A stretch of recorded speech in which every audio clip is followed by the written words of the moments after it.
निपट मफसल गाँव ओडिशार उपमुख्यमंत्री एक सुदीर्घ यात्रार यात्री प्रभाती परिड़ा कटक नियाली ब्लॉक निभरण गाँव में जन्मित झील आज राज्य में प्रशंसित। प्रभाती बापा श्रीवंत परिड़ा और माँ लोभवती चारि झील और गोटे पुओ मध्यरु प्रभाती तृतीय झील। तेज आज से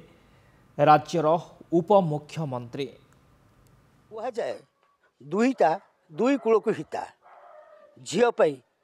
बापघर जी गर्वित शाशुघर भी से गर्वित।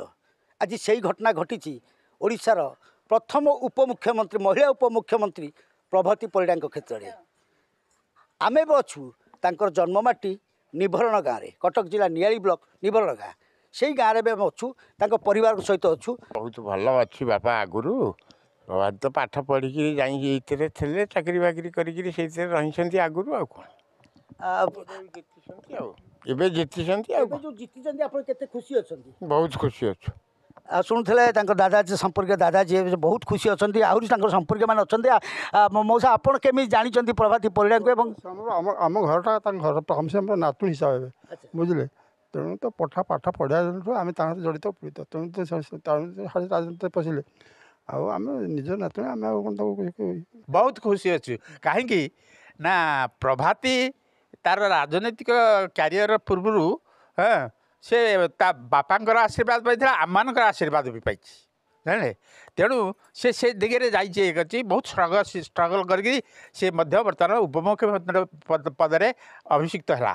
आउ बहुत केत थर हारी जाइए ये निमापड़ा किंतु लास्ट को से भगवान करुणा आसला माँ पार्वती ठाकुराणी आमर ये अच्छा ग्रामेश्वर महादेव अच्छा से सबू प्रभुंर आशीर्वाद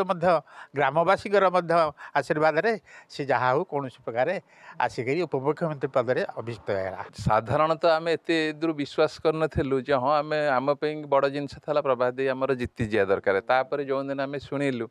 तो ये आम माटीर आम अंचल ये सामग्रिक एरिया हिसाब से गोटे आम बड़ गर्वर कथा जोटा कि एत बड़ जिनस आज पर्यंत आम एपटू किसी जाई नथला आउ जो खुशीटा सेटा भी किसी माने भावना प्रकाश करियबनी कि कथारे प्रकाश करियबनी से बहुत भल आ जिते बेले आसंती बहुत आमको कुंडे मुंडे बहुत श्रद्धा करती आ सम्मान भी करती आ छोट बेले भी से बहुत साहसी थे केते नर्भस भाव नथिला से बहुत साहसी थे आ सब बड़े खुशी मिजाज थे सब बड़े खुशी रे जहाँ देख मन के दुख न थाई आ भारी पुओ पिला भाया साहसी थे किंतु छोट बेलू आम से दादा पुओ ड्रेस पिंधौले कहले ये 2 नंबर 3 नंबर झील ये मोर पुओ पुओ बोली से आज से पुओ ठारो अधिक काम से देखी आते खुशी एमती खुशी आ कहले सरबनी खुशी आ संभाली पारुनु जेमती से प्रभाती परिड़ा को देखी जड़े सरल समाजसेविका हिसाब से जानी समाज सेवा करते से हिसाब से रुहतु और उपमुख्यमंत्री हिसाब से ओडिशार काम करूँ तांकर कार्यक्रम जमी कौन दाग न लागू यही आशा कर ग्रामवासी